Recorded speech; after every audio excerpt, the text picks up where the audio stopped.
Taniqli o'zbek shoirasi Zulfiya 1915-yilning 1-martida Toshkent shahrida Isroil tegirmonchi oilasida tug'ildi.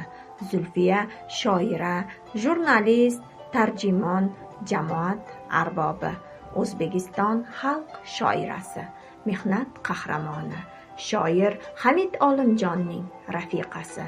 Hamid Olimjonning bevaqt vafotidan keyin yozilgan ruhiy silsilalar va qalb iztiroblari bilan to'la she'rlari Zulfiya ijodida jiddiy o'zgarishlar sodir bo'lgandan darak beradi. U shaxsiy fojiasi tasviri orqali Ikkinchi jahon urushidan katta talofat va yo'qotishlar bilan chiqqan xalqining dard va alamlarini ifodalaydi. Sog'inganda izlab bir nishon, qabring tomon olar edim yo'l, keltirarding menga bir zamon, endi har chog' men eltaman gul. Keldim, uzoq qoldim men sokin, sening aziz boshingda yolg'iz, osmon tiniq edi va lokin, parcha bulut etib keldi tez.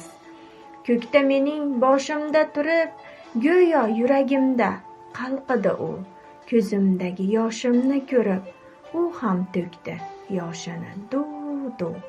Biz yig'ladik tepangda shu kun, keldingmi deb ko'tarmading bosh, aytchi senla baxtiyor onlar, ko'rganmiding ko'zlarimda yosh.